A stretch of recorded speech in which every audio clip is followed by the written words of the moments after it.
মুড়ি দিয়ে সন্ধেবেলা জলখাবারের জন্য দুর্দান্ত একটি রেসিপি।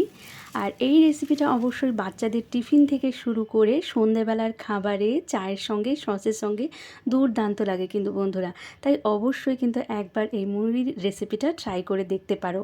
তো আজকের এই রেসিপিটার জন্য কিন্তু খুব বেশি কোনো কিছুরই দরকার নেই। এখানে কিন্তু আমি একটা আলু নিয়েছিলাম, আর সেটাকে যতটা পারা যায় খুব ছোট ছোট করেই কিন্তু প্রথমে একদম পাতলা পাতলা করে আলুটাকে কেটে নিতে হবে, ঠিক যেমন আলু ভাজার মতো। এরপর আমি একটা বড় সাইজের পেঁয়াজকে কুচি করে নিয়েছি, আর সাথে কয়েকটা কাঁচা লঙ্কা একটু কুচিয়ে নিয়েছিলাম। তো বন্ধুরা, আজকের এই মুড়ির রেসিপিটা আমি কিন্তু এখানে 1.5 কাপ মুড়ি দিয়ে করছি।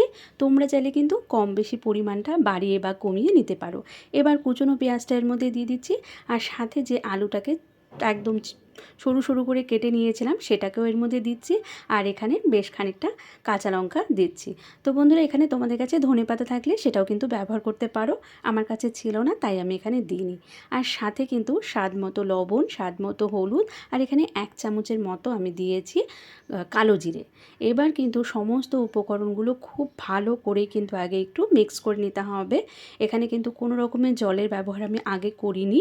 এখন কিন্তু খুব ভালো করে কিন্তু এটাকে একদম হালকা হাতে সমস্ত উপকরণগুলোকে মিক্স করে নিতে হবে। তো বন্ধুরা, এবার আমি একটা বাটির মধ্যে এখানে আমি সামান্য পরিমাণ ময়দা নিয়েছি।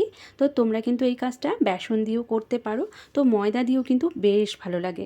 ময়দা বা আটা যেটাই থাকুক না কেন হাতের কাছে, সেটা দিয়ে কিন্তু আজকের এই রেসিপিটা ভীষণ সুন্দরভাবে তৈরি হয়ে যাবে।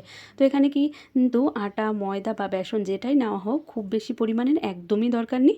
2-3 চামচের মতো হলেই কিন্তু হয়ে যাবে। দিয়ে আর জলটা একবারে দেওয়া কিন্তু যাবে না, অল্প অল্প জল দিয়ে একটা টাইট একটা ডো তৈরি করে নিতে হবে। ঠিক যেমন আমরা একটা আটার ডো তৈরি করি, এইভাবে করেই কিন্তু ডোটাকে তৈরি করে এখন এটাকে আমি রেখে দিচ্ছি 5 মিনিটের জন্য। তো 5 মিনিট পর কিন্তু বন্ধুরা এটা ভীষণ সুন্দরভাবে সেট হয়ে গেছে।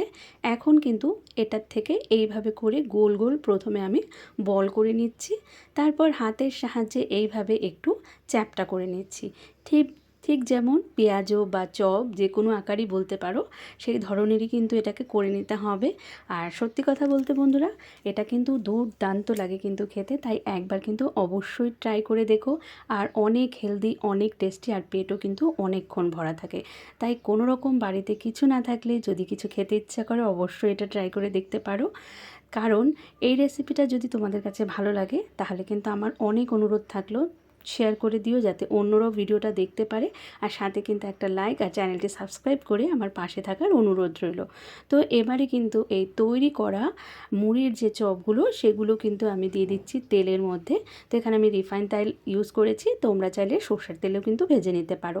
এবার কিন্তু এগুলোকে 5 মিনিটের মতো একটা সাইড ভেজে নিচ্ছি। অবশ্যই মিডিয়াম ফ্লেমে ভেজে নেবে, হাই ফ্লেমে দিলে কিন্তু উপরটা ভাজা হয়ে যাবে, ভেতরের দিকটা কিন্তু কাঁচা থাকবে। এবার কিন্তু এগুলোকে উল্টে পাল্টে একটু লালচে করেই ভেজে নিতে হবে। আবারও বলছি বন্ধুরা, যদি আমার আজকের রেসিপিটা ভালো লাগে, তাহলে কিন্তু অবশ্যই একটু শেয়ার করে পাশে থাকার অনুরোধ রইল। তো এবার কিন্তু এইভাবে করেই ঠিক ভেজে নিতে হবে, এর চেয়ে বেশি কিন্তু একদমই ভাজা যাবে না, না হলে কিন্তু পেঁয়াজগুলো পুড়ে যেতে পারে, আর সেক্ষেত্রে খেতে কিন্তু একদমই ভালো লাগবে না। তো এখন কিন্তু এগুলোকে আমি তেলে থেকে আস্তে আস্তে করে তুলে নিচ্ছি।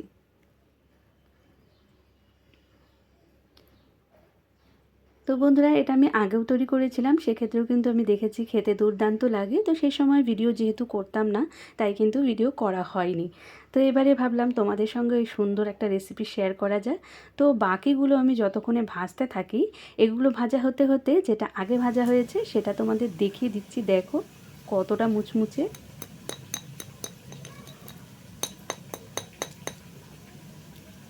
তো আওয়াজটা শুনে তোমরা বুঝতেই পারছো যে এটা কতটা মুচমুচে আর কুড়কুড়ে হয়েছে বন্ধুরা।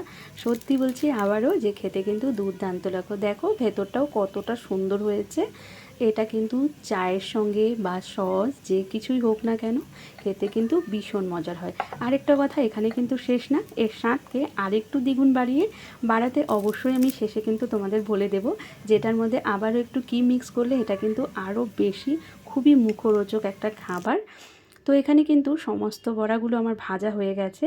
এবার কিন্তু এর মধ্যে আমি খানিকটা নর্মাল লবণ আর সাথে একটু শুকনো লঙ্কার গুঁড়া ছড়িয়ে কিন্তু এটাকে সার্ভ করছি। তাই তোমরা অবশ্য ট্রাই করো, নিজেরা খাও, বাড়ির সকলকে বানিয়ে খাও। তো আজ এই পর্যন্তই, ফিরে আসছি নতুন একটা ভিডিও নিয়ে।